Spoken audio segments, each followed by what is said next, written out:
background. Creatively, I am hitting a lot of walls, and not because I'm running out of ideas, but because I'm experimenting a lot and failing a lot, which is great, but doesn't allow me to have a whole lot to share at the end of the week. So I've actually figured out what next week is. I've decided to tackle an ingredient that I really don't like, but we will be doing beets in different cocktails. I'm really pumped about it. The cocktails that I came up with were really good. I got there through a lot of error that my best friend Joe was subjected to. He drank what he called salad dressing and was in intestinal stress for 2 days. So there's been a lot of really bad experimentation going on. If y'all have any ideas that you want me to work with, please shoot them my way. If you are not aware of why we're doing blue curacao, it's not just because, I don't know, I have that desire to do blue curacao, but I have a lot of random bottles on my bar that I buy to experiment with. And I'll use like, I don't know, 4 or 5 shots out of them, get bored, move on, and they're not really versatile ingredients, or they're not really used in everyday cocktails, so they stay there. So I put out that question to the interweb of like, what bottles are on your bar that don't get a lot of rotation? And blue curacao definitely was at the top of that list, at least this week. So we're gonna figure out what else to do with it so it doesn't just sit there.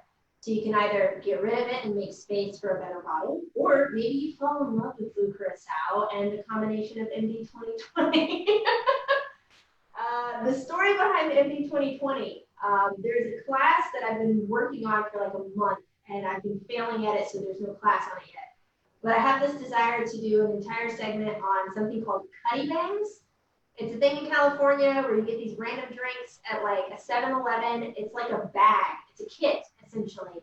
It'll have a bunch of mini bottles and some kind of mixer and juice, and you put them all together in like a 40-ounce cup, and you drink on the street. I just thought it sounded terrible, but also delicious and exciting and kind of dangerous. So I really want to make like good cutty bangs. And I thought it'd be kind of funny if I tried one with MD 2020 as the base, and that quickly became something I never want to do again.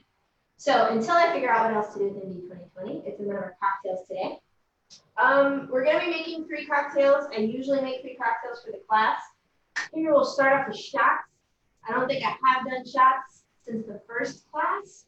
I did one of my favorites of all time, breakfast bastards, also known as the breakfast shot in other circles. But I figured we start out with a shot, and then one of our cocktails is loosely based on like a Moscow Mule. And then I'm gonna leave my most exciting, or what I view as the most exciting drink today, for last, because I've got things in my freezer, so there will be this very tiny hiatus. I'm gonna run and go get some stuff. So for our shot, also called blueprint shots, as you can tell, I'm trying to stick with the whole blue theme today. We are gonna need a couple things. I'm trying to also use ingredients that I know y'all have acquired to do this class.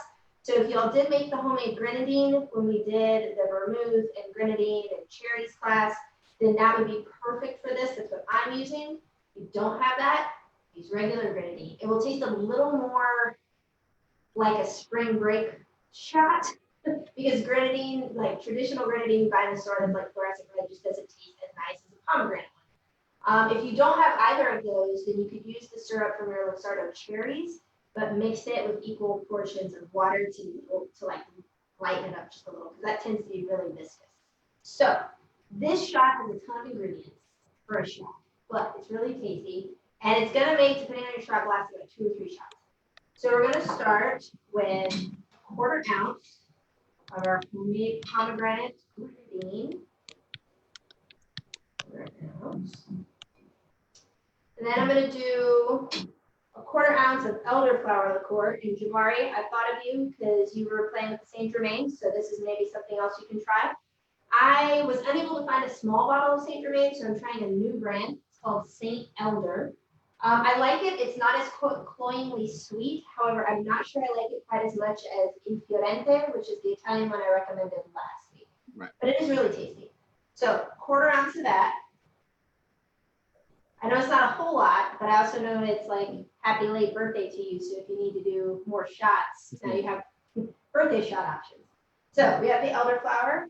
We're going to use 1 ounce of vodka. Everybody disregard the fact that I'm using Tito's. I bought it because it's the only one available. Definitely not one I'm very fond of. We're going to use a 1/2 ounce of lemon juice and blue curacao. We're going to use 3/4 of an ounce. So just to recap, we have 1/4 ounce of grenadine, 1/4 ounce of elderflower liqueur, 1 ounce of vodka, 1/2 ounce of lemon juice, and 3/4 ounce of blue curacao. We're going to put ice in it and shake it as you do, and then pour some shots. So you're going to fill your shaker up about halfway.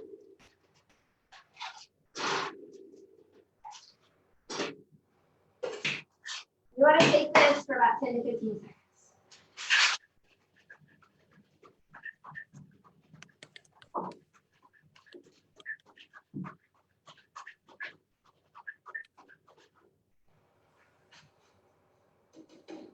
So I did a lot of other cocktails with this particular blue curacao that I thought were tasty, but I really wanted them to be blue, but not look incredibly disgustingly blue like neon.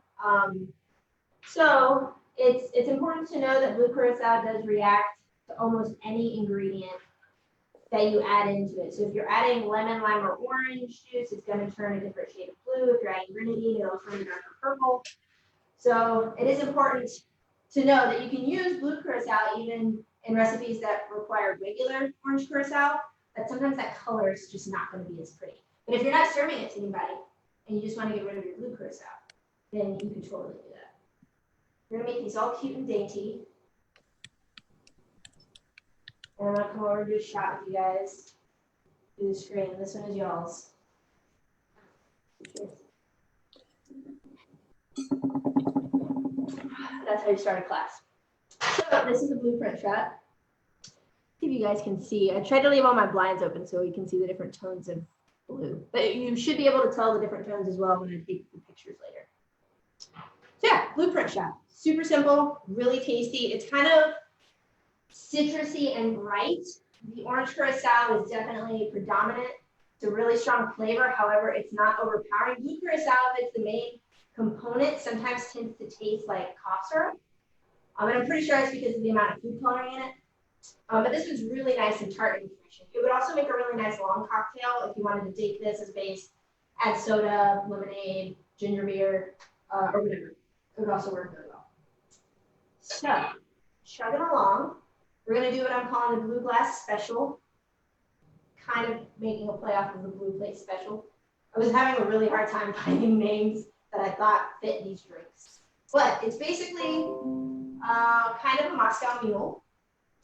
So Moscow Mules are usually vodka, lime, simple syrup, ginger beer, in different ratios depending on where you're from. So we do have lime, and instead of vodka, our base is definitely blue curacao. But instead of simple syrup, we're using MD 2020, guys. We're going to use that as our flavoring agent to like balance out the curacao. Now, the MD 2020 that I have that can be found at your local corner store, I also found this on sale for $2 on the very bottom shelf of my grocery store. How could you not revisit bad memories for $2, right? Tastes like bad high school choices or college choices, depending on where you were in life. But I'm using electric melon, which I think is supposed to be cantaloupe flavored, but then it's got watermelons on the image. So it's a very confusing product. It smells like cantaloupe, has like a cantaloupe pink type of color, but the melons on the label are definitely watermelons. So yeah, I'm not really sure what electric melon is, but that's what I'm using. I know they have other flavors. If you're brave, please still get the other MD 2020 flavors and try this cocktail with the full gamut, and then let me know how it goes. I know there's a few of you watching that told me you would not be getting MD 2020, and to you I say, shame. Shame on you for not being adventurous. Go get trashy with me. So this is a really easy recipe to remember, mostly equal parts. So 1 ounce MD 2020, no regrets. 1 ounce of lime juice. And 1 ounce of blue curacao. Okay, so this one is going to be a dirty dump cocktail. And I don't think Jabari has been here when I've done dirty dump cocktails, but for the record, what that means, a lot of the time you'll shake a cocktail in a cocktail shaker or whatever your container is. with ice and then strain it over fresh ice or new ice. When you dirty dump a cocktail, you shake it with that ice, and then the entire contents of your shaker, ice and all, go into your glass. So in the industry, we call that a dirty dump. So that's what that means. If you ever see that in any of the recipes I post, that's what the instruction is. All right, I'm going to take this one.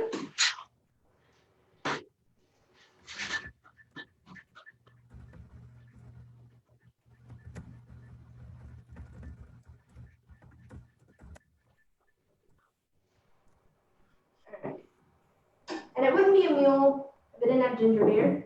Now I've tried this with different ratios. My perfect ratio for this is a 1. So all of it would be equal parts, right? 1 MD, 1 blue curacao, 1 lime, 1 ginger beer. However, when you make this, if you make this, then you can try it with up to 3. Once you do more than 3, the flavor starts to get a little funky, and I'm pretty sure that's just the MD20. Nothing else. But so dirty dump into your glass. I'm going to top that off with a little ice.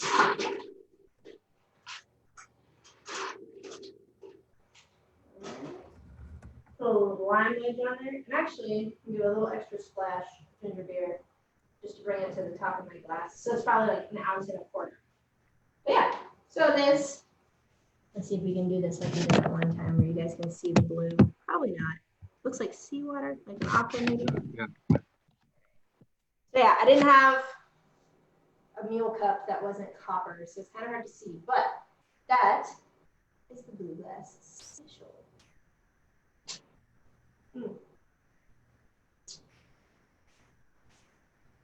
So the melon is really distinct, but it doesn't taste like trash. My favorite thing about this cocktail is not the blue curacao, it's that it makes MD 2020 acceptable, which I don't know how that's possible, but it is.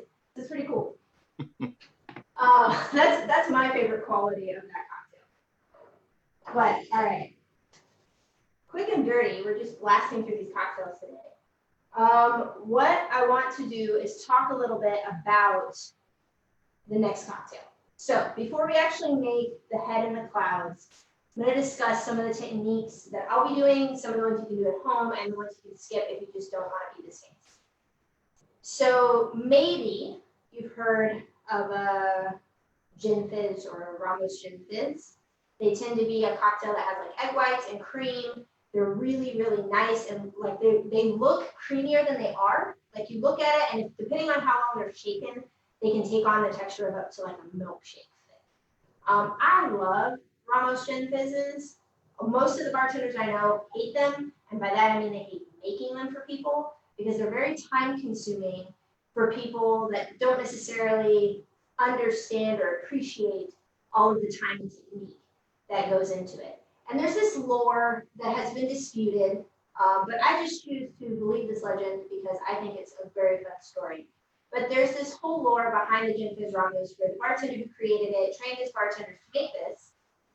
Manuel's internet messed that up. They trained their bartenders to make this, and then because it was so time consuming, they would trade off the shaking of the cocktail while making it. So you would have one person start the Ramos gin fizz, and then they'd shake it for 2-3 minutes. And whenever their arms got tired, they would take the shaker and hand it off to another bartender. When you shake a cocktail that long, if it is that cold, that seal is so tight that you can pretty much huck that shaker like a football. And I've only ever seen this done once in person, and I'm pretty sure it was more for the flair than anything. That cocktail probably didn't taste very good. It was very over-diluted. But it was phenomenal to watch 4 bartenders do this toss back and forth cocktail shaker football game, and then this cocktail had the texture of a milkshake. It was absolutely gorgeous. Now, I've done the tests at home. I've shaken it by myself and with people for 12 minutes, which is the lore. It's supposed to be 12 minutes. If you like your arms, don't do it, ever. It's incredibly, incredibly tiring. I think my happy medium, depending on what my desired effect is 3 to 4 minutes. Don't think we're going to necessarily shake that long because I recently discovered super cool technique that I'm going to share with you guys. So the cocktail we are making today is a riff off of a Ramos gin fizz that led to a technique that is now known as the lift. The technique, I believe, has been around for a while, but finally got a name. So most Ramune Fizzes have like the soda poured in and then poured into the glass. A lift allows you to pour the cocktail into the glass and add the soda in parts so that the meringue from the egg white forms on the top and kind of ejects itself from the glass. It's really cool. However, the technique that I'm really hoping y'all try at home, I'm not sure how many of y'all have, I think they're called blender bottles, the ones that have like that little weird wiry ball in there to shake up all your protein powder. If you have one of those, you want to use the ball, you could use a blender bottle, but you want the ball. If you don't have one of those like me and you're just a bartender that happens to have a regular like Hawthorne strainer, you want to remove the coil. So most of the Hawthorne strainers have like a split divide in the middle to where you can take the coil off if you need to, like for cleaning purposes. So for this cocktail, we're actually going to put this in the shaker while we are shaking it, and it's going to help it aerate more while we're shaking it. So it does like 50% of the work, while that means we get to save our arms 50% of the work. So really neat. But yeah, blender bottles would be even better. The only issue with using this is most bartenders will tell you to shake the Ramune Fizz or those type of cocktails dry and then wet, which means without ice and then with ice. And a lot of them use very little ice and then shake maybe like 3-4 cubes tops, maybe 2. And then they shake until they can no longer hear the ice. If you have one of these in there, it's not possible because this will always make a clinking sound. So I just like to put a fuckload of ice in there and then shake it until I know it's frothy and perfect, and then just pour it. So I'm more worried about the consistency than the sound. Because also, your ice cubes don't weigh the same amount. Your ice cubes are coming out of your fridge versus like a silicone mold. There's all kinds of varying things that can alter that. So I just like to put a ton of ice, shake the shit out of it, and make a cocktail. So to do this, I'm going to build most of the cocktail in here, and then I'm going to go run and get my chilled ingredients in my glass, and that way we'll keep everything as cold as possible. So if you were going to attempt making head in the clouds, this particular recipe does have some ingredients that had to be made ahead of time or that may be hard to find. I'll be using yuzu juice. I got mine off of Amazon. Some Asian stores carry it. I have a really good Asian store by my house, but they were out. I think this cost me like $7 on Amazon. It's a very small bottle, but yuzu juice is incredibly potent. And a lot of the times it comes in a concentrate. So I think it's worth the money. If you don't have it, use lemon juice. I also made a tea-infused simple syrup and a tea-infused heavy cream. I used green jasmine tea. Orange pekoe would work really nice as well, so would rooibos. I would stay away from flavored teas just because I'm not really sure how all of those flavor profiles would react with the blue curacao, but experiment. Maybe you find something you like even better than the green jasmine that I'm using. I chose green jasmine because it's a little less bitter than black tea, and that floral note from the jasmine plays really nicely with the yuzu. So to build this cocktail, we are going to put in a ½ ounce of our yuzu juice, a ½ ounce of our green jasmine tea infused simple syrup,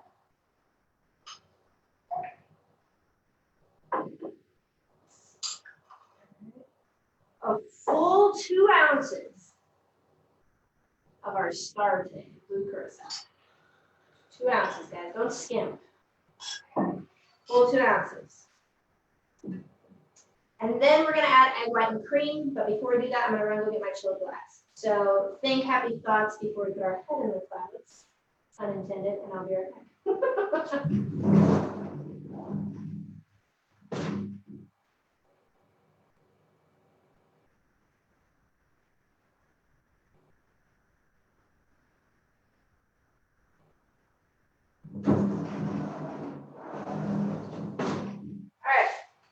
Pretend I never left. So, if you are making this, smiley face, I like it. I wasn't expecting that. If you happen to be making this with me along at home, you want to have a highball glass, and the perfect size for this is 10 ounces. If your highball or your Collins glass, which just looks like a tube, is larger than that, then your ratio of soda is going to have to be too high for it to actually come out of the cocktail glass. So use a champagne flute if you do not have a highball or a Collins glass that's 10 ounces. Most of my highballs were 14 ounces, and I found this, I'm pretty sure it's a base at the Dollar Tree for $1. So that's where I got that one if you're in need of a 10 ounce glass. So we have our ½ ounce of yuzu, ½ ounce of tea infused simple syrup, 2 ounces of blue curacao. And then I'm going to add in my egg white. And we're going to add in, it's 1 whole egg white. Then we're going to add in 1 ounce of our tea infused cream. And we're going to give that a dry shake. So there's lots of different ways to shake, but when I'm doing fizzes, I like to try and shake in a circular motion just because I feel like the air gets circulated, I guess that's the right word, in the shaker a little bit more than just back and forth like this or up and down. Because you're trying, it'll depend on how fresh your egg whites are. If they're really, really fresh, those proteins in the egg white have a really hard time breaking up, so they take longer to foam. If it's an older egg white, they'll foam up quite quickly, but they won't hold that froth as well. So I like to use fresher egg whites, but that means you have to shake them. It's a trade-off. All right, so my walls are blue now. That's fantastic. So when you are shaking with egg whites, the pressure tends to build. So it's a really good idea to, unlike me, keep a really solid hold on your cocktail shaker or use a mason jar. That way, when things start to expand, the shaker doesn't pop open. I'm not sure how long I'm going to shake it. I'm going to try and do 40 seconds, maybe a minute. All right, so once I've done that, we are going to add ice. Like I said, I'm going to add quite a bit of ice and my coil. I'm going to add my coil, my ice. You can add your coil in the dry shake as well if you want to. I tried it both ways. The difference is minimal at best.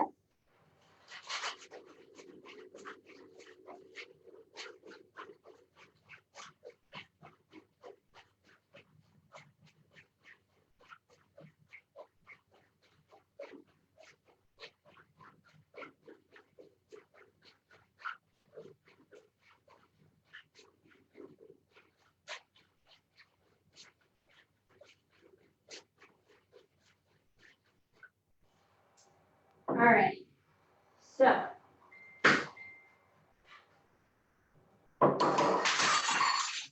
we're not using that glass. That's okay. We have another highball. So pretend that didn't happen and we get another highball.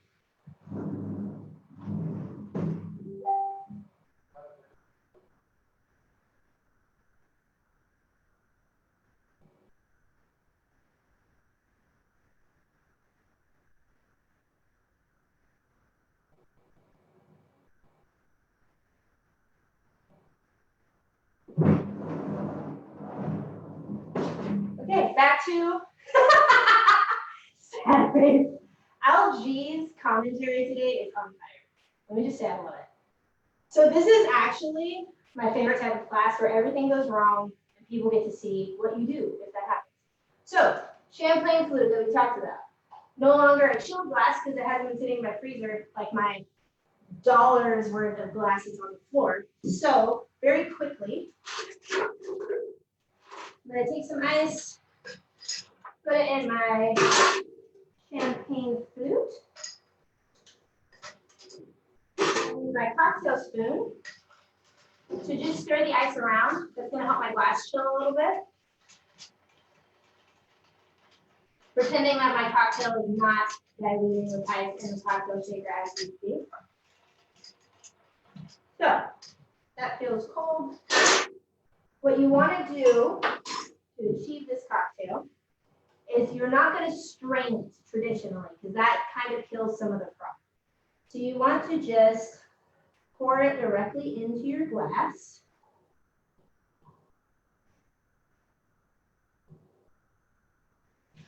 And then I would usually recommend using club soda.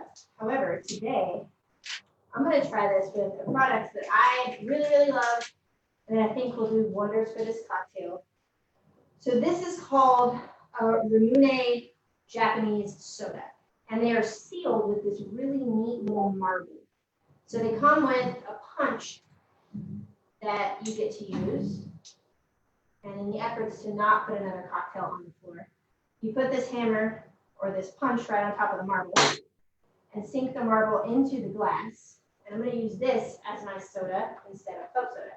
So I'm going to use the end of my cocktail spoon, and I'm going to paddle back and forth while pouring just enough soda to bring it to the top.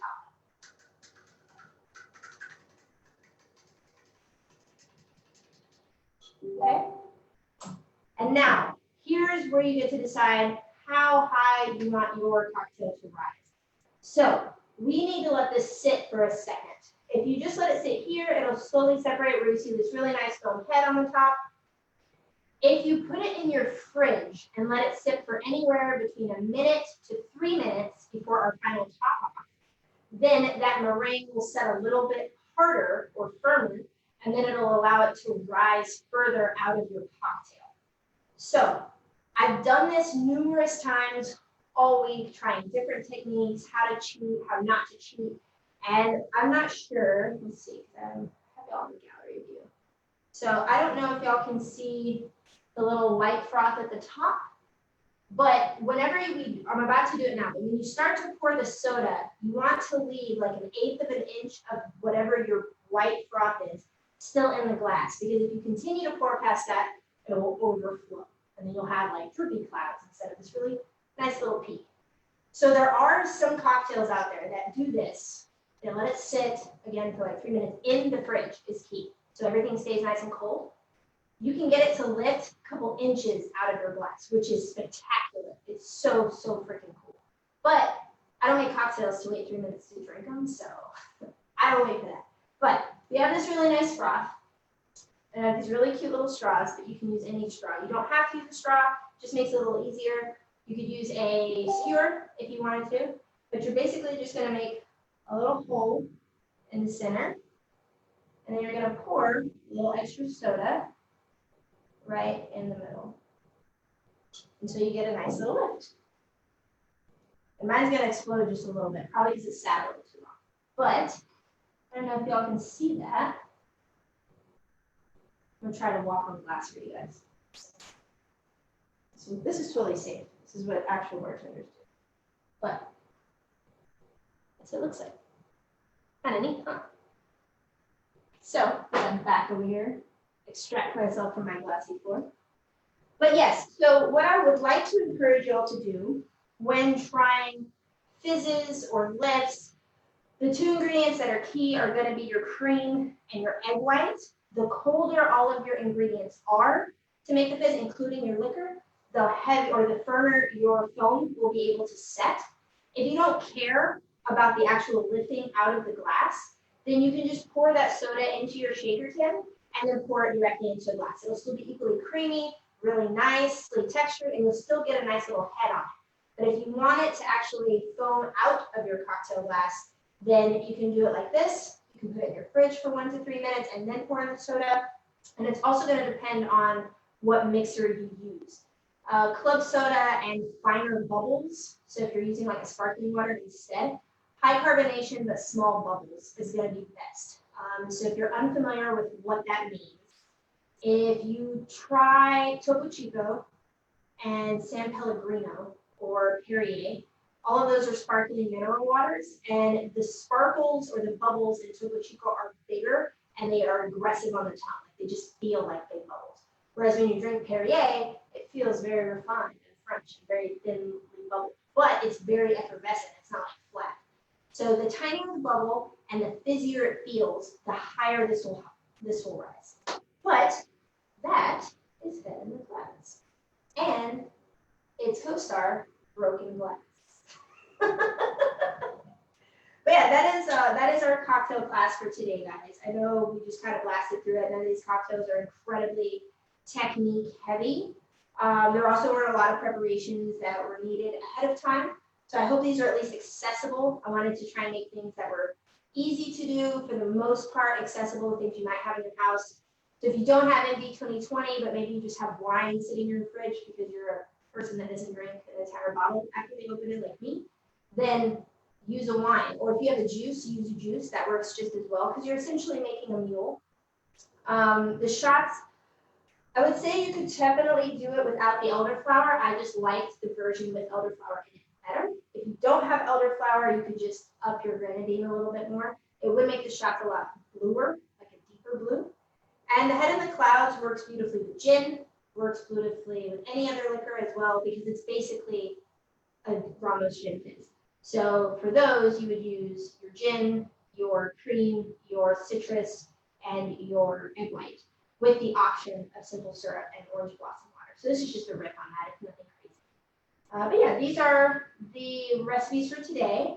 I owe you guys an update on the recipes from the really long cocktail hack class we did. Was it last week? No, I think it was the week before. Was it last week? No, 2 weeks ago when we did bitters and tinctures. So the reason all of those recipes aren't up yet, the vermouth is just because I have forgotten. But the bitters, I've been waiting to see how long all of those infusions are taking. So the quick update on those, I will post all of the timelines for the ones that I did in case you want to do the same ingredients. But the kaffir lime was 5 days. The Angelica was 10 days and like 5 hours. So was the lemon peel. So were the cherry pits. And then I finally received my wormwood in the mail. That one I did, I think, 10 days, and it tasted just as bitter and terrible as it did 5 days in. So you could just maybe not use wormwood. That's my consensus. But if you do want to use it, 5 days is more than enough if you're using Everclear. It's incredibly potent. 1 drop undiluted on my tongue makes it impossible to taste anything for the next 20 minutes. It's terrible. Very, very intense. But I'm sure it has applications. I'm going to start playing around with it.